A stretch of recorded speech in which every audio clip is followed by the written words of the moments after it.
sure that we don't lose time today. I am excited to welcome Martin Thomas from Phillips to the webinar today, as well as Michael Smith from Randstad Sourceright, and I'll do some formal introductions a bit later, but we are going to have a lively conversation with Martin and Michael in relation to how talent strategy and workforce strategy is really transforming to make an impact on business today. So welcome to the webinar, Martin and Mike. In terms of asking questions throughout, we would like to be able to offer you the opportunity to ask both Martin and Mike some great questions throughout the course of the conversation. We will hold those to the end of the Q&A that Mike will host with Martin, but if you would like to add a question, please go to the chat bubble at the bottom of the webinar screen and type away, and we're keen for you to, ask these guys some pretty gritty questions to be able to, get into the heart of, workforce strategy today, and particularly focus on Phillips' total workforce strategy. So let's kick this off. One of the really interesting things that we saw this year in our annual Talent Trends research is that, if we look back to 2016, just over half of human capital leaders really saw that their talent strategy was to have a business impact on their organization. Now, if we fast forward to 2019, pretty much that figure has nearly doubled, with 83% of business leaders or human capital leaders having a full mandate that their talent acquisition strategy is to have impact on organizational performance. I love what our CHRO says. She says, what's wrong with the 17%? What are the 17% thinking their talent strategy is to have today? I think if you look at the speed of the world of work and how it's transforming today, there's increased competitive pressure on everyone. And now combine that with increasing business complexity and talent scarcity, we've got a really interesting talent environment for all of you to be able to navigate. And I think today your CEO and your C-suite is looking for more than an advisor. They're really looking for practical advice and guidance on how your talent strategy is going to impact organizational performance. And we talk about that is really driving the workforce of the future.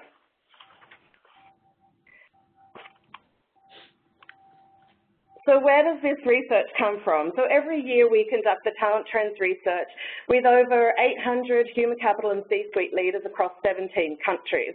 And this year we also invited 1,700 working professionals or talent to provide opinions on their expectations of employers and employment today. We cover many different industry sectors that I know many of you represent in the audience today, and these include everything from automotive and manufacturing through to consumer goods, life sciences, and IT and technology. And as mentioned, it's a full scope where we get a really strong global opinion in terms of inviting human capital leaders and talent from across 17 countries. So we're going to delve into this research today by inviting Martin and Michael to share with us their views and opinions. And we've reshaped, I guess, how we present our webinars today. And we're going to invite Michael to interview Martin on really what is shaping Phillips' total workforce strategy and the business impact that he and the team across the world at Phillips is looking to have on organizational performance. So let's just introduce you quickly to Martin and Michael. Martin Thomas is leading total workforce strategy at Phillips, and he's really there to help define the workforce strategy of the future. Hi, Martin. He drives strategy for recruitment of permanent, contingent, and on-demand workers for Phillips right across the world, and really looks at how Phillips defines a joined-up approach to focus on, how do they get work done and achieve the business ambitions objectives of Phillips over what type of worker do we need to get the work done. Martin has been in TA for many years, and he has a career spanning in-house and executive search and leading talent acquisition organisations across BT, AIG and BBC. And he's got the full broad range of human capital experience across many roles, including talent management and HR business partnership. So hi, Martin. Welcome today. Good morning. Good morning and good afternoon. Thanks very much for the opportunity to talk. Thanks, Martin. On to Michael. So Michael Smith is Randstad Sourceright's Managing Director for EMEA. I've known Mike for many years, having first worked together back out in Australia. And he has been with the business for over 13 years now and has got extensive experience across talent management and various operational leadership roles across now Australia, Asia, and recently moved with his family to Amsterdam to head up Randstad Sourceright in EMEA. Michael is a huge proponent of total talent and, really looking at your workforce strategy to drive a business impact on organizational performance. And, as we like to say at Randstad, how do we enable a full tech and touch approach to be able to ensure that we can get talent at speed to the organizations that we work every day? So I'd like to hand over now to Mike, who's going to lead us through a really fantastic interview with Martin. Thanks, guys.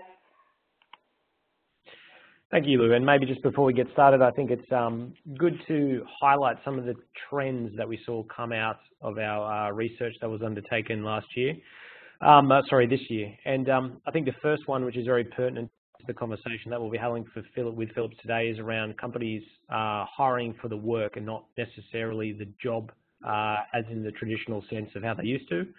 And then access to niche skills, determining the winners of the 2020s and how you effectively future-proof your workforce in that sense. That employers look to end talent scarcity and that crisis that creates through the proactive pooling of those niche skills via talent communities or talent pooling. HR tech and analytics continue to enable workforce diversity and inclusion.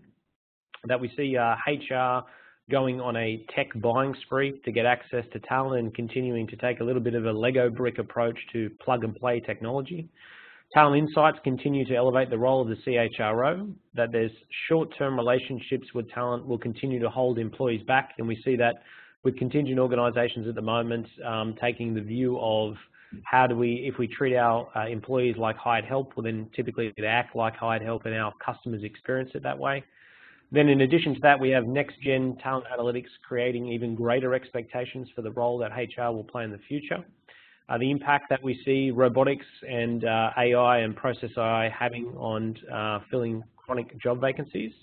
And then obviously the tech-savvy consumer linking the experience of their employer to their own consumer experience, and that having an impact on how companies can effectively workforce plan and build a very, very robust talent acquisition strategy that has a commercial impact on the business.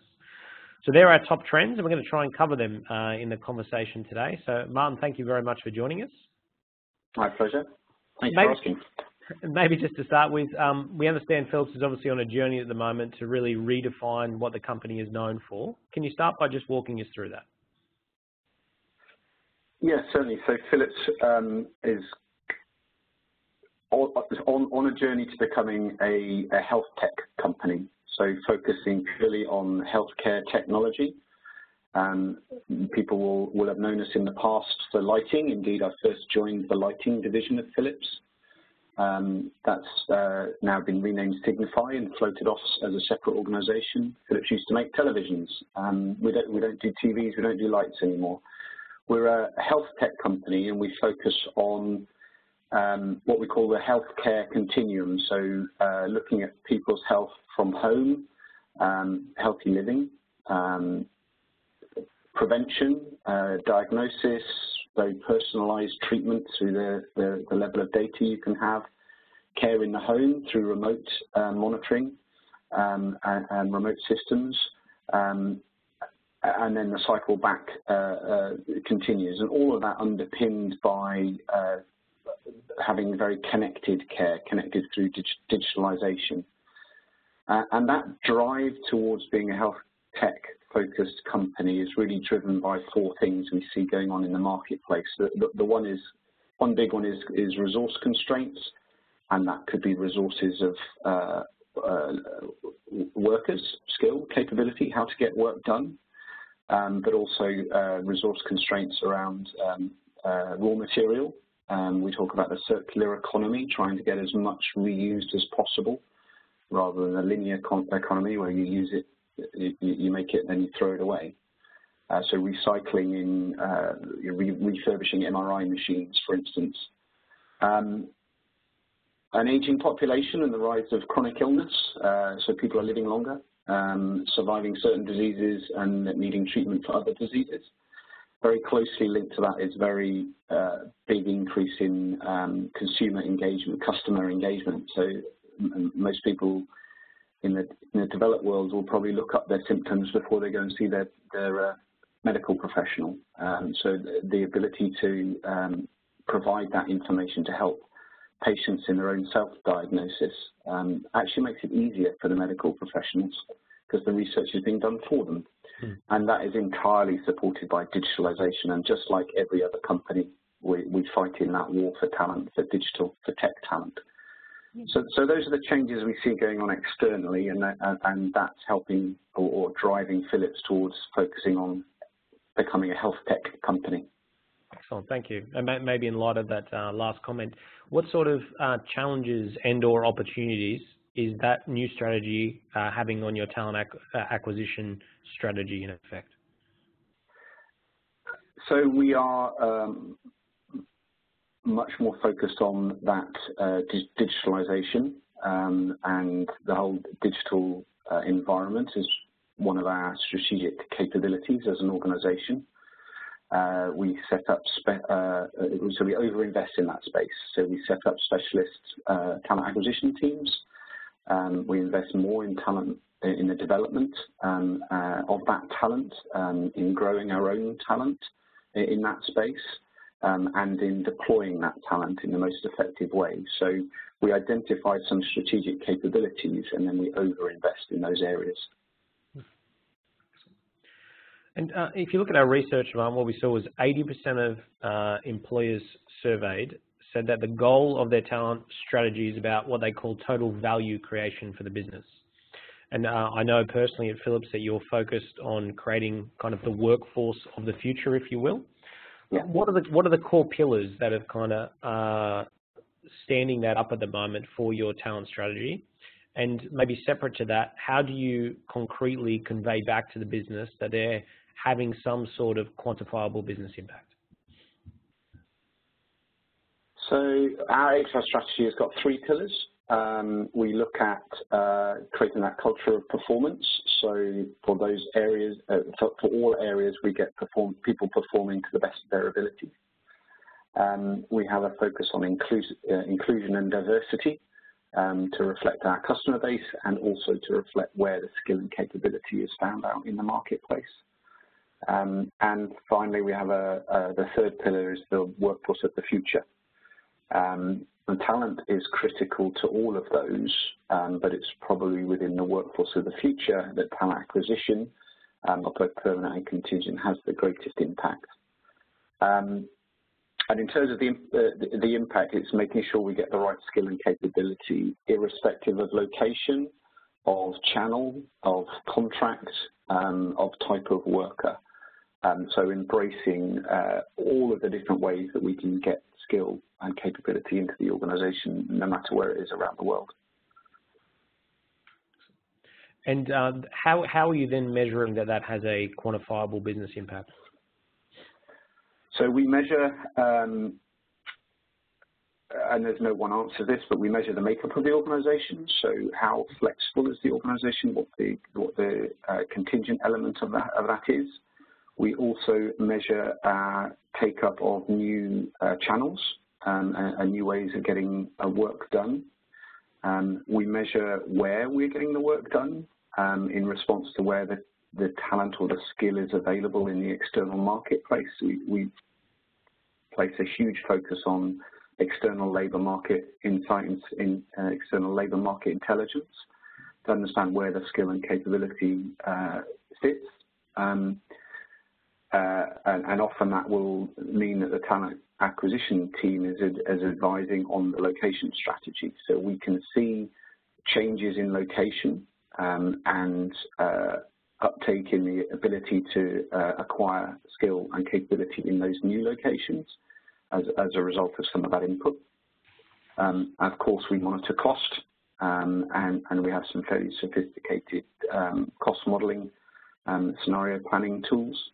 And then other indicators like campus recruitment. We have a big drive to increase the amount of campus recruitment we do around the world as an indicator of accessing some of those elements of that workforce of the future.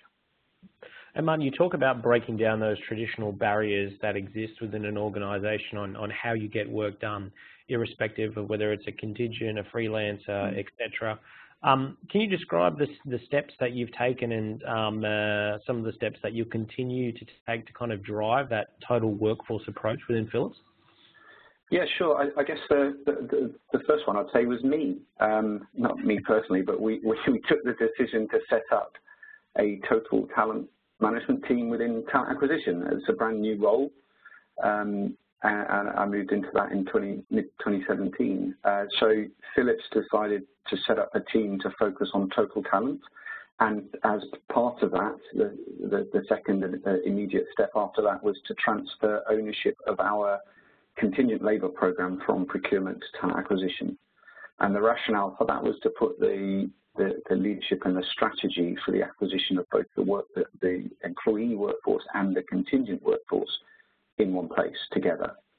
So that has allowed us to take a more total workforce view, and to be able to advise the business more closely on the total workforce. And of course, talent acquisition is talking to the business on a daily basis previously around employees and now around that total workforce piece. And then there's one critical enabler that we put in to support that is to focus on total workforce cost and not headcount. So we track headcount, but we don't use it as the control mechanism. We use cost as the control mechanism, and the decision on what type of worker will be based on the availability, where we can get that skill, we can get that work, how we can get that work done, in what location we can get that work done, and the cost, not the headcount. Yeah, it's a very interesting way of looking at how hiring managers kind of taken to that approach. And have you guys done anything to support them in that new way of thinking?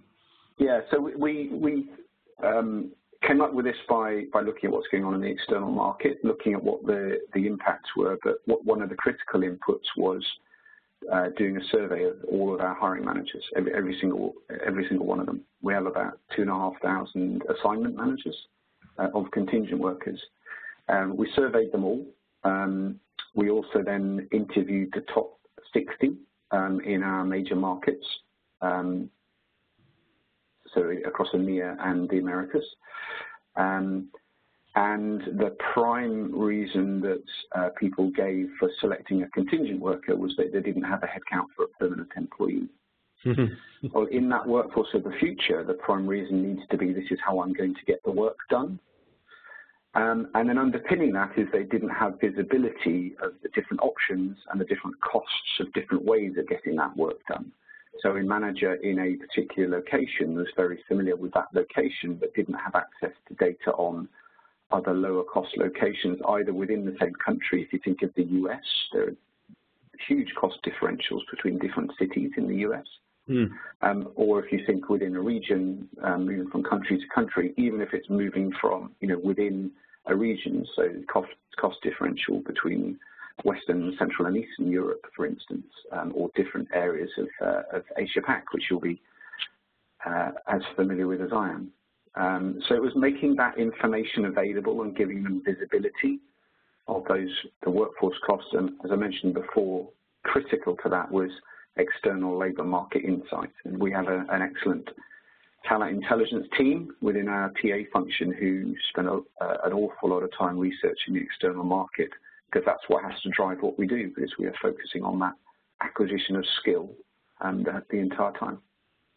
And just in line with that, Martin, what sort of emphasis are you still placing with the hiring managers on a strategic workforce plan, demand planning over a 6, a 12, an 18-month period? We hear constantly from clients that it's incredibly difficult to do that sort of planning at the moment in the VUCA world that we live in at the moment. And as a result of that, they are talking more about utilising contingent workforces to create more agility. Is that tagged to your approach at Phillips? We've built a scenario planning modelling tool that allows us to look at the different options and the different costs. I talked about visibility of cost before. So I can look at the cost of any function, HR, finance, IT, sales, commercial, procurement, whatever it might be, at any grade within the Phillips grading structure and at any location, that's both country and city location, and I can compare the cost of a contingent worker and the cost against the cost of a permanent worker, an employee. That allows a manager who maybe has a team based in a high-cost location to consider lower-cost locations. It also allows managers to think about if we have repetitive work that is administrative or standard in nature, that we might be able to consider, could we outsource that? Could we automate that? Could we offshore that? So it allows managers to look at different workforce solutions or different workforce options for what they would previously have just hired another employee for or hired another contingent worker for. So we're trying to provide a little bit more insight to allow the manager to make those decisions at an operational planning level. At a strategic level and strategic workforce planning, we're just revitalizing that whole process. We've just been through a series of, we use the lean process methodology, so value stream mapping workshops on that to see how we can further improve that aspect. We focus on our strategic capabilities, so those capabilities that are going to help us in that focus on becoming a health tech specialist company. And we have identified the strategic positions across the organization, and we monitor how we are going to fulfill those positions. That is not just through acquisition, but also through development and through talent movement. So we do focus on the strategic piece, we do focus on the operational piece. Of course, we have a big contingent worker program, a big employee population. A lot of that is just tactical business as usual, because it's a big organization that's in flight.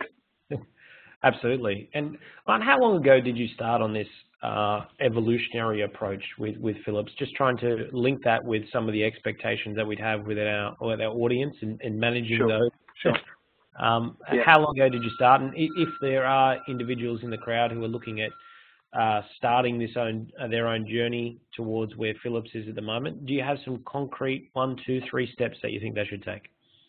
So I think the thinking of this started in 2016, 2017, and it was a combination of talent acquisition and procurement, thinking about the enterprise workforce, it was called in those days, enterprise workforce solution, and considering how we can think across those different ways of getting work done. And then back in early 2017, the chief procurement officer and the CHRO and their teams made the decision that we would move contingent labour across. So, and that was a critical point, that it was a joint HR and procurement decision. This is not one organisation poaching off the other. It was a clear decision that the demand side needed to lead this.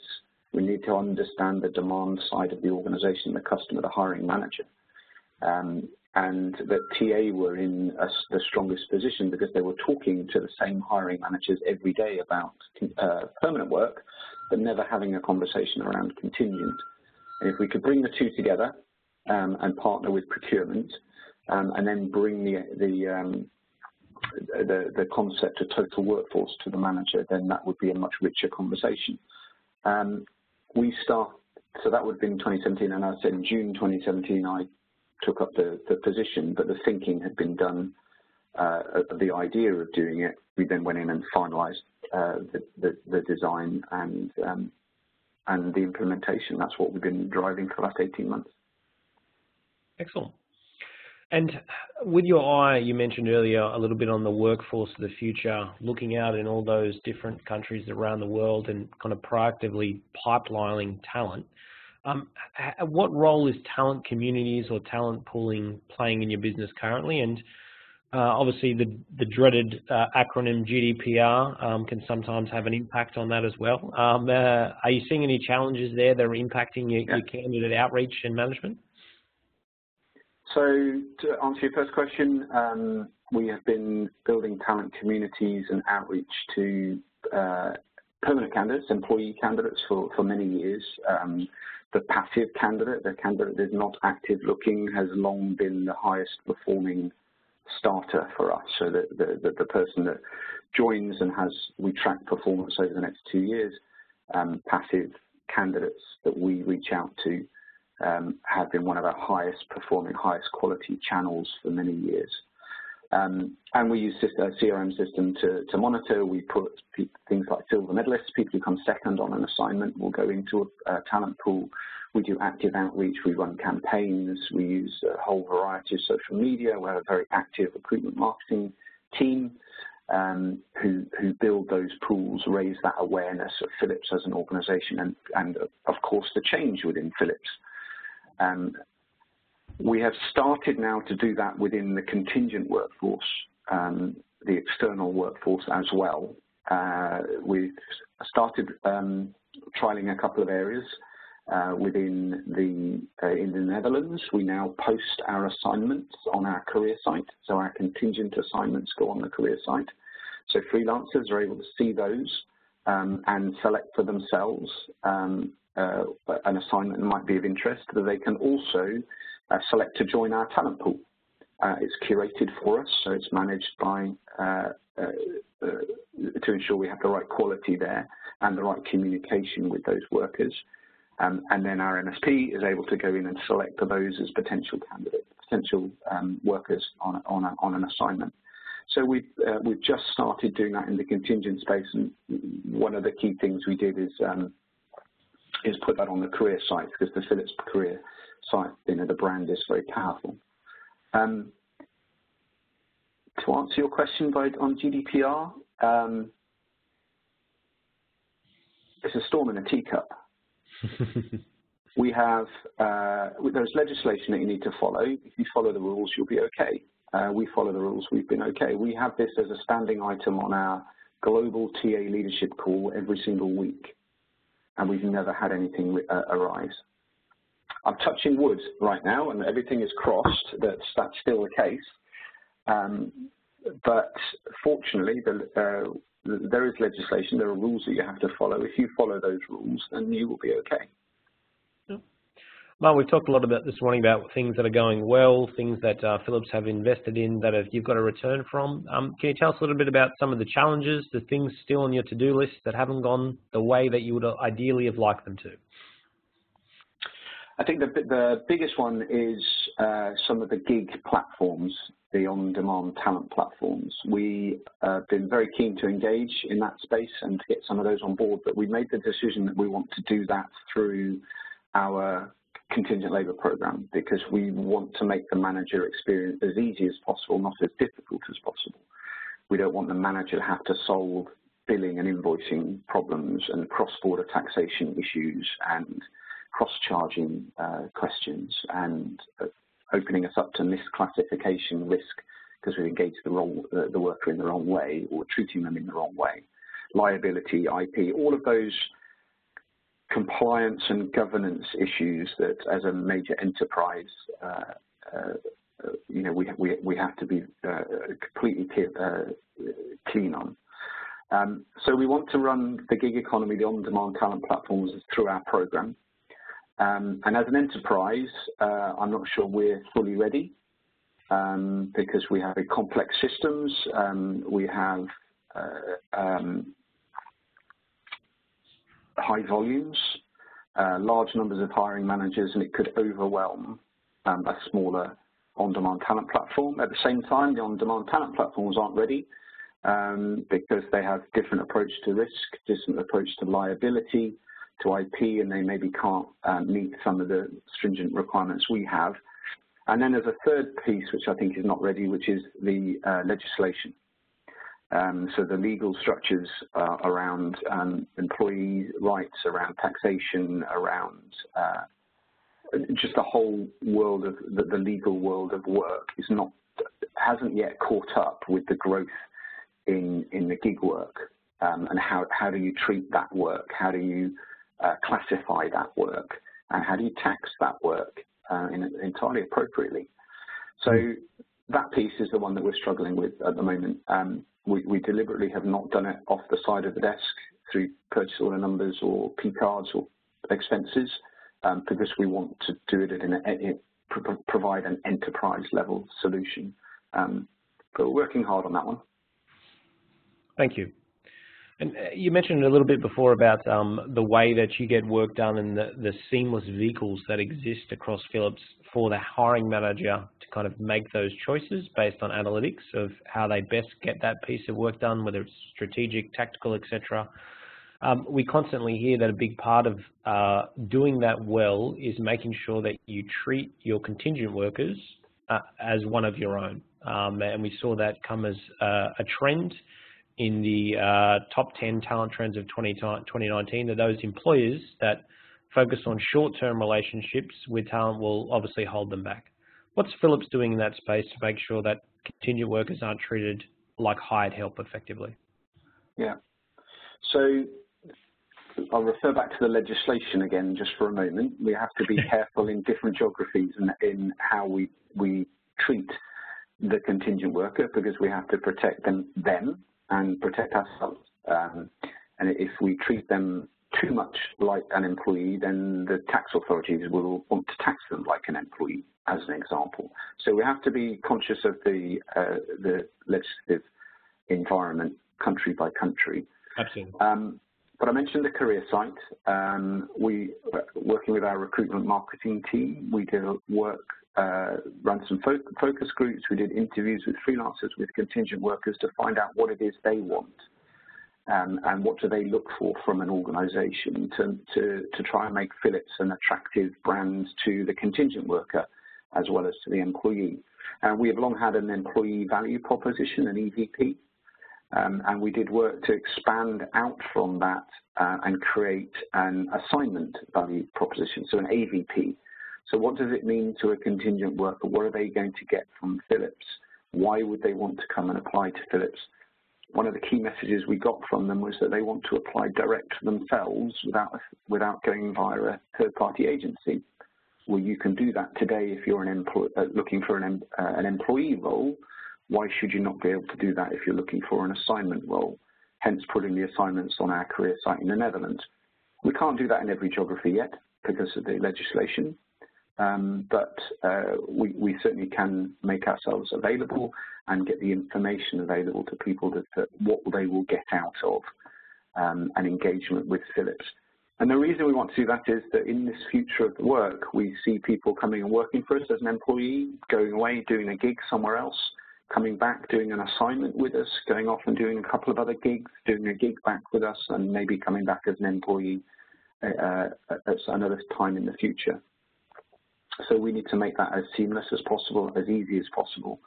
And a big change for Phillips is we need to welcome people back, because traditionally Phillips has had long tenure, people stay for a long time, and it was seen as a little bit of a snub if you left Phillips. We were changing that and saying, actually, go and get the experience that you want, go and get the experience that you need, and we can benefit from that by bringing you back and welcoming you back, irrespective of the channel that we engage you through.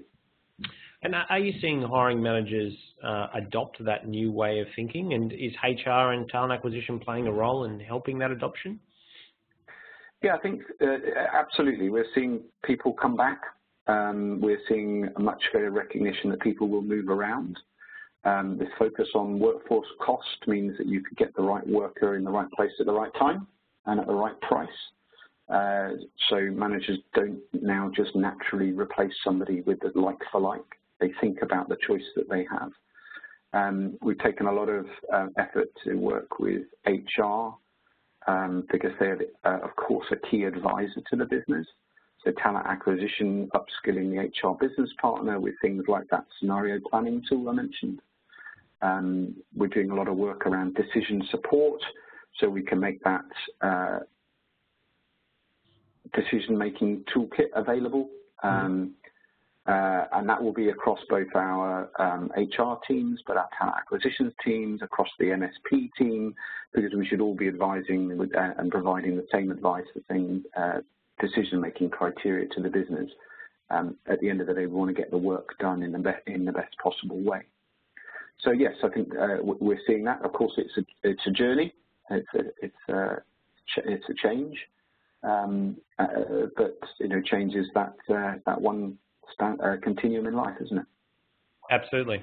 And we talked a little bit about digital and tech skills earlier being a key supply constraint for most organisations, but also a key enabler for Phillips's strategy in the future. Are you seeing, or what we see is in the market where the supply is very, very constrained from those skills, candidates can effectively dictate the way that they should be engaged, i.e. a statement of work, a permanent job, a contingent work, etc. Are you seeing within Phillips, as a result of having a multitude of vehicles by which to engage that worker, that you are having an impact on those previous shortages that you saw within the organisation prior to having those vehicles?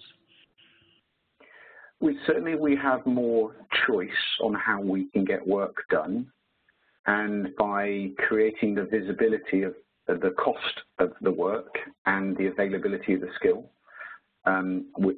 we are facilitating that choice. We have to be careful. It's the work that dictates the engagement. So if it is a piece of outcome-based work, and then it could be an SOW, it could be a services contract. But if it's not outcome-based work, and it's work where the output will be dictated or managed by Phillips, and you engage somebody on an SOW because they've asked to be on an SOW, we could be guilty of misclassification. So we still have to be very clear, and we have a clear set of definitions, clear policy on what type of work can be engaged through what policy. So it's not a free-for-all, and it's not entirely driven by the worker. We also have a duty to protect them in some ways if they were to expose themselves to a liability that they weren't aware of, or put themselves in a position where they were exposed to taxation regime that they weren't anticipating, for instance. So there's a little bit of we have to respect the legislative position, even if it hasn't yet caught up with the future of work or isn't yet ready for that future of work. But bottom line, having those vehicles available, you see that it's impacting your ability to get work done.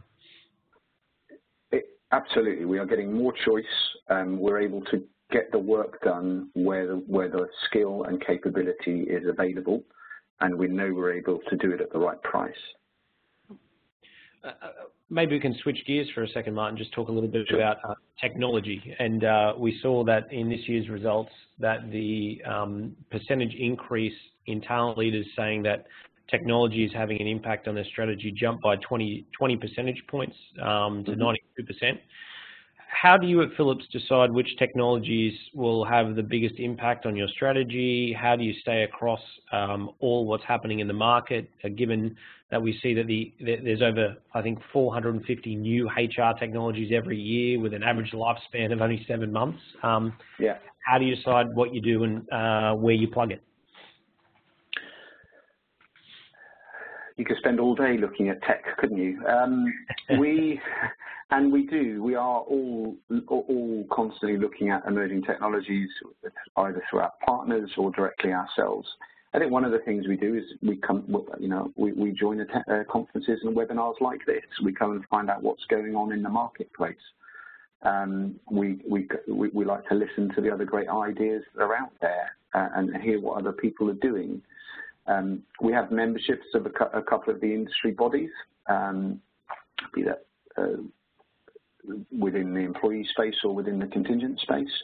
And again, they run regular council meetings or conferences, which we go to sometimes to listen, sometimes to speak and share. We also, within that talent intelligence team, have a couple of specialists who review and assess new technologies as they appear. And we put them through as standardized as you can, a review process to see what we could use, what we can adopt. And we've picked up a couple of things, and we have a couple that are in process right now from that. It's very difficult to keep up with everything, and I think if you did, you'd be introducing a new tech every 6 months easily. But it's something we're always looking for. within the context of being an enterprise organisation, which of course puts some limitation around what we can do. And are you taking the approach we see with your clients at the moment that they're saying because there's so much HR technology, we can't afford to get overly committed or reliant on one particular piece? We have our core stack, and then we want to be able to plug and play different technologies in different regions that are going to have the largest impact in the shortest amount of time. Is that Phillips' approach to that as well, or how are you tackling it? No, I don't. No, it comes back to that enterprise piece. I think we have a couple of areas of focus on that. So as an enterprise, we have to have compliance, standardization. So we go for one HRIS system, and our focus then is to work with that the provider of that HRIS to drive increasing capability. We don't buy it all. We don't automatically switch everything on. And if we recognize that there is a capability that is better through another technology, then we'll look at that. So we have a different CRM system to our HRIS system because the capability of the CRM that we were using was better than the capability within the HR platform or the HRIS. So we don't just take it because they give it to us, but we're part of the user communities. We have our specialists that go to their conferences to input our needs and our requirements, and we do something similar on the contingent side with the VMS, and that we do via at the MSP. Because it's the MSP that runs the system and owns the system for us. We're the end user, but we can use that to influence the direction and say this is what is really important to us as an organisation. And then, as I said, we're trialling other technologies, whether that might be filtering capability to filter the response from campaigns. Or whether it might be scheduling capability or a tool for running assessments of executive level candidates, whatever it might be. So we're running pilots in those sorts of areas all the time. Excellent. We spoke earlier, Martin, about analytics and insight driving a lot of Phillips' approach at the moment. Can you unpack a little bit more of that for us, and then maybe subsequently after unpacking it, give some advice to those joining the webinar today on some of the first steps that Phillips took as an organisation to start to see an impact from that talent analytics and insights engine that you've created? Sure. So when we picked this up, we brought the ownership of contingent into talent acquisition. We wanted to be able to compare like for like. Of course, if we're going to be able to provide choice to a manager, we need to be able to provide them a choice based on the same content, the same structure. And we know we can't, in certain geographies, can't always use the same terminology. Can't label a contingent worker in the same way we label an employee in our front office systems. But we want to be able to make choice and provide that advice and guidance and compare. So one of the first things we did is create a mapping for our finance data, which is how our contingent workforce is organised around the cost centres, because it's more about the invoicing and the billing, timekeeping process, and map that to our HR data, which is the supervisory organisation, who reports to who. And we managed to map that, create a methodology to allow us to do that for the first time in Phillips in 2017. And that has allowed us to, as I say, give this like-for-like comparison, but also that enable that visibility of the total workforce. At least those two elements so far that we have, the employee and the contingent worker, we'll be adding in the on-demand talent platforms, we'll be adding in statement of work. So the mapping was critical, so coming up with a methodology to how do you map your HR and finance data, I think, was a critical element, and you need to have a cross-functional team for that. I talked about the partnership with procurement before, you need a partnership with IT and, of course, with finance to get that done. We've used that to build that scenario planning tool, I've talked about that. So we can map by function, grade, cost at a country, even down to a city level, so we can provide decision support and different scenarios to business. And we have real live use cases where we've done that, where we need to create a service operations center. It's a standard organizational design of, say, 120 workers, mixture of employees, contingent workers. Where are we going to do that in South America? Well, let's look at the different options between Chile, Brazil, and Peru. Or let's look within Asia-Pac, the different options, the way you put it. We could tell you how much it will cost, but most importantly, where their skill, the function that they're looking for at that level is available, and how much it costs to help drive the location strategy for the business. All of that fundamentally built on that mapping of the finance and the HR data. I guess the other thing I would say is we took that mapping out of those core systems. We talked about HR systems and VMSs a little earlier. Didn't try and do it within those systems. They will tell you that they might be able to do it for their bit, but let's remember that they are an HR system or a VMS system. But they're not a business intelligence tool. So we took the data out, put it into a BI tool to now allow us to do that analysis and mapping. And again, that was key. Take the data from the core system, maintain the data, that's the master record, absolutely, but do the analysis outside in a BI tool. And then finally, again, I can't stress enough, the use of external talent data is critical, getting that data from multiple sources, not relying on one, to really connect you to the market, because you can't do this in isolation. So you spoke a little bit, Martin, about that coming together of procurement, HR, talent acquisition, finance, IT, in order to enable this to happen. Maybe stepping back a few paces and just thinking about some advice on how to concretely bring procurement and TA and HR together, where we continue to see in most organisations that one is responsible for contingent, the other is responsible for permanent. What's your advice for organisational leaders on how to bring them together? The first thing I would say is onto the list, and not just because you're hosting this call, but I would add the MSP, because the MSP is the operational delivery arm for our contingent program. If you have an MSP, you have to be partnering with them as well as finance, IT, HR, etc. Thank you. It's critical to that success. So it has to be, in terms of HR and procurement, understanding that it has to be a joint decision. So this was a decision by the leadership of our procurement organisation and the BHR organisation. And it was done because we recognised the importance of that workforce of the future. And a key enabler of that workforce is that HR needs to look at not just the employee, it has to look at the total workforce. Procurement needs to get much closer to the demand, understand what the demand is so they can provide the right supply and the supply chain to deliver that demand.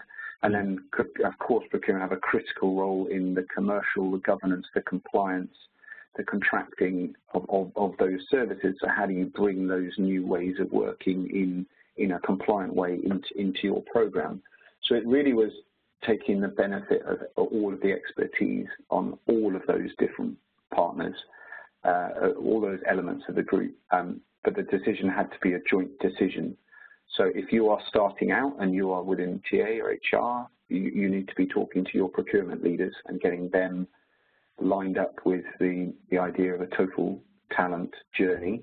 There's a lot of material out there in the market. There are a lot of conferences that have talked about this, a lot of white papers, a lot of, just like your talent trend report that you've produced, there's a wealth of information that reinforces the fact that the future of work is changing. We have it reflected in our HR strategy. We have that total workforce approach reflected in our procurement strategy, and we've joined up on that decision around putting the leadership together. Excellent, thank you. Lou, I think we're going to head back to you to take some questions from the attendees. Thanks, Mike, and thanks, Martin. I think there was, a lot of conversation that you've just had, and we've had some great questions come through. We had some questions that came through an app that we had prior to the webinar. So I'll start with one there and then a couple of participants' questions. So, Martin, I think a really good question. You mentioned that one of the foundations of your strategy is having a very strong contingent workforce strategy with an MSP. And one of the questions that we had come in is, how is Phillips managing a global vendor to make sure that you get the skills that the organisation needs, in terms of key niche roles and right across the talent spectrum? So just delving into, what that looks like from a partnership perspective to ensure it's delivering on your business needs. Okay, so when you say global vendor MSP, you mean the question was around the MSP? Yeah, it was around the MSP itself. Okay. So far too many years ago, I did a degree and I was passionate about diving, and I got really into marine archaeology. I went to Southampton University, and the Mary Rose wreck was Henry VIII flagship was being raised off the south coast of England. As part of that archaeology degree, I studied the history of Rome, and they had a period of Rome where it was managed by what they called a triumvirate. The triumvirate of Rome was Crassus, Caesar, and Pompey. Three leaders coming together. It's a three-way partnership, and I've talked about procurement and HR having to come together, but I think there's a third part of that, which is the MSP. Because MSP is the TA arm for contingent. We have to have the delivery arm, the operational arm together, but it's also running the supplier engagement, the day-to-day contact with the hiring manager, the assignment managers, etc. So right from the start, we said we would set up a triumvirate. It's the first time I've used my archaeology degree in the world of work. Martin, we have something in common. I have one of those as well. Okay, didn't know that afterwards. But that three-way partnership, I think, is critical. If I knew the word for a four-way partnership, I would include finance as well. But I can't remember the word for a four-way partnership, so someone I'm sure will come up with it. And that partnership is around including the MSP, because they are, after all, the experts, right up front in the conversations, not handing it over to them at the end, but getting them to help shape the scenario, help shape the solution. We think we do that in many ways. So we have been rolling out our MSP globally. When I started, I think it was in 15 countries. It's now in 24. A lot of work done on that to roll out across LATAM, across India, across China, and still ongoing work. And some of that is driven by the MSP around their view of the market and the readiness of that market to adopt the MSP approach. Some markets just aren't ready and respond better to master vendor, for instance. So really partnering with them on that aspect. And then before, I talked about bringing contingent on-demand talent programs in via the program. It's the MSP that has to do that for us. They have to be able to manage that as an additional channel. So we have to include them in as partners in the conversation to do that. And if Phillips can do that as an enterprise, that would be a great win for us. But if we can do that with our MSP, that would be a great win for Randstad Sourceright as well. Thanks, Martin. And, when we were listening to the conversation, you talk a lot around providing hiring managers with flexibility to make the right workforce decisions to get the work that they need to get done. And we had a great question come in terms of how, what are some of the key cost elements that Phillips and hiring managers look at when making those decisions on what type of worker to hire? So we look at the total cost. Salary plus all of the loaded costs on top, so your bonus, your social payments, your national insurance, whatever it's called in your country, and then we compare that to the cost of the contingent worker. We do external benchmarking on those costs, and we compare them, of course, to our own history. So we've got our own internal benchmarking. It's an element that we're looking to develop further, and we're working closely with Randstad on get access to data from your wider client base. We're also working to see whether we can get access to data from the VMS on their wider base around costs, so that we can benchmark it better and better and keep it pinned to the external market. So we use a variety of both internal and external costs, both Phillips and from the MSP and from the VMS. And thanks, Martin. We'll do one more question before wrapping up the webinar today. You know, I thought it was really interesting at the top of the conversation. You talked about how Phillips is really looking at reshaping not only its talent strategy, but also its business strategy around being a health technology company. And that is having impact on how you build your employer brand, the types of talent that you need, in addition to, also you talked about how you're building brand around the types of assignments and roles that are available at Phillips today. And, you know, that's, you know, if you look at it, so many companies are competing for the same talent in the same area. You know, a great question came in terms of, you know, if you had to look at it, is Phillips more attractive or valuable to talent as an employer brand or as an assignment brand? It's entirely up to the worker. Great answer, and that was short and sweet. And I do agree. I think it's the elements of what a worker's looking for today, and how do you find that in employers, and as well as the type of work that you can do. So I'd like to thank Martin and Mike today for the conversation. I think I've taken lots away from it, and I know that we'll be sharing this webinar as a recorded version following the session. And we'll also be interviewing Kelly Jones from Cisco this afternoon in terms of how Cisco is shaping their workforce strategy. We're also going to be recording that session because we'd love to be able to share that with the audience that joined the morning session today.